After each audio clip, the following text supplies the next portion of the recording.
So, everybody, Yeah, that was a doozy. that was an episode. Episode 9, Everything Sucks. So, the penultimate episode really ramped up the drama. Yep. So, we have definitely the moment where everything is kind of crashing down on everybody. Yeah. We've got some big reveals.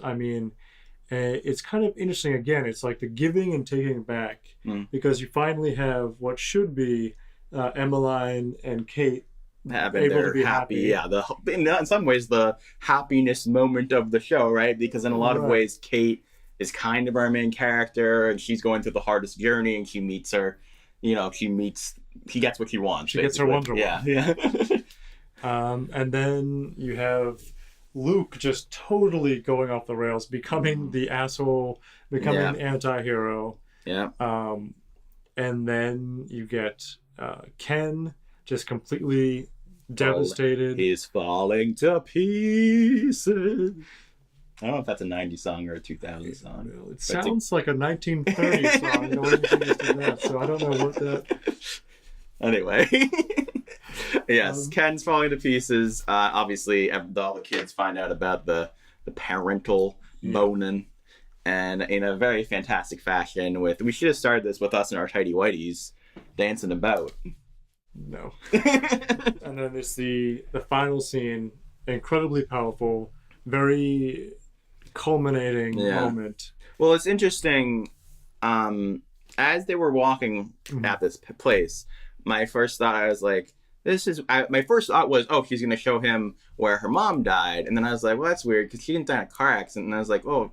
As soon as they stepped on the bridge, I knew it was well, then I was like, oh, suicide. And I was like, oh, okay. Took me a second to realize that it wasn't that she had been like sick, and then decided to end it early because she couldn't deal with continuing like cancer or something. Right. It took me a second to realize, oh, sick was always code word for depression. Right. And then you get back to the scenes where you think of Ken saying she was like in a lot of pain for a long time, things like that. Yeah.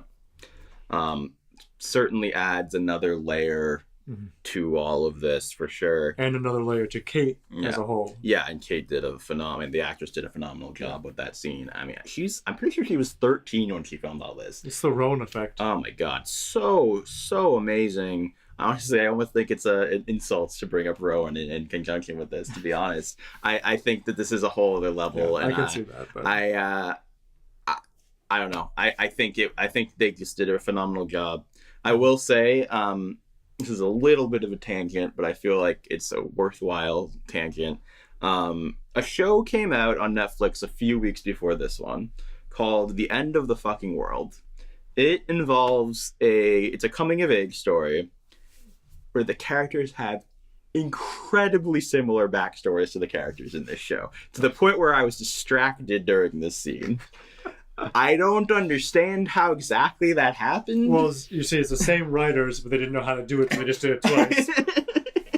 It's really weird. It even involves them going on a road trip to find one of the parents' estranged fathers who left them. And the other parent, one of them committed suicide. Well, slight spoilers, I guess, for End of the Fucking World. I apologize, but that's just so weird. That slight spoilers? Yeah. Back to everything sucks. Yeah.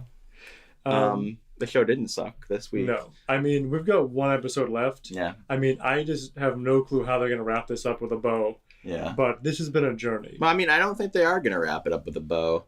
I do think that it all building up to the movie premiere makes a lot of sense. Yeah. I wonder how much of the movie we'll actually get to see.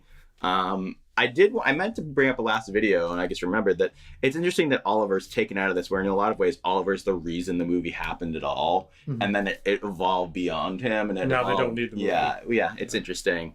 So I like that it's all building up to that moment. My assumption is that, I'm interested to see really what happens with Luke. If the resolution that I can see happening is the parents are able to be together and be happy, Emmeline and Kate are able to be happy. And where's Luke? And then do we end like a bittersweet thing of him just completely destroyed? Or do we end on him being able to find His dad. Well, I was going to even just say, find peace with himself and be like, okay, look, it's not all about me. I'm glad that they found happiness. and I'll find mine eventually. What do you want to happen? In a weird way, I kind of want him to be a little bit destroyed because like that's a bold. I mean, they've done a lot of bold choices, and that's a bold choice. I'd like to see them do that. I will say, as like ludicrous as it is, there is a piece of me that's like sad that he and Kate can't make it work. Or just like, because the characters are so lovable. Yeah. I love those characters. Well, yeah, and the thing is, and it's as much as I love how they've been able to work with Emmeline and build her, and obviously it's great both for Emmeline as a character and for Kate to have found that. Part of me is like, I just don't have the attachment to Emmeline in the same way, right? I don't know. I mean, yes, not in the same way, but like we mentioned this in episode 2 or 3 about like the Dick Casablancas moment. Yeah. Like more than that, they've done that way better than Veronica Mars ever did that. Yeah. They turned her for like the petty like joke villain to like a great relatable character. Yeah, no, I completely do agree with that. It's just the TV thing of you set up these two people and the chemistry works so well. Yeah.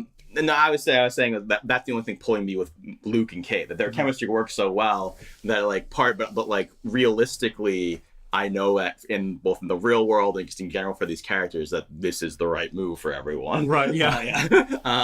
So yeah, I don't know. I think that maybe he'll find some connection with his dad. I kind of hope his dad doesn't show up in this episode, but you never know. I mean, we made that comment. I said, his dad will drop the bags, but I don't want them to do it. They easily could, but they've done so much better than that I don't want them to do that right now. Well, that's the thing is I feel like I look back on so many of my predictions and things, and I'm predicting based off of what TV gives me. Mm-hmm. And this is better than what TV usually gives me. So I don't even necessarily want to predict. I just want them to keep surprising me. Yeah. It's been a crazy roller coaster of ups and downs, and it's a phenomenal show. Yeah. I meant to mention last episode, that I liked how they brought in like the 90s thing of Blockbuster, but it wasn't about, we're at Blockbuster. Right. It was about a dramatic thing, but we still got that reference. His dad was down and out, and just like, this is what he is, but also that's the backdrop. And similarly, I really liked how they used the device of, it's the 90s, he can listen into the phone call in this episode. I think that was really smart too.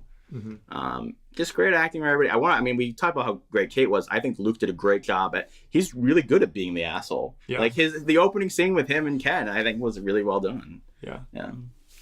All right. I don't know. What can we say? There were so many good moments, and I like the stuff with Tyler and Leslie. Yeah. That was good. Good stuff. See you, Leslie. That's how we should open. Except no. All right, guys. Please like, subscribe, share, comment, and tell us all sorts of your thoughts and your feelings and your hopes and your dreams. And yell at me for spoiling the end of the fucking world.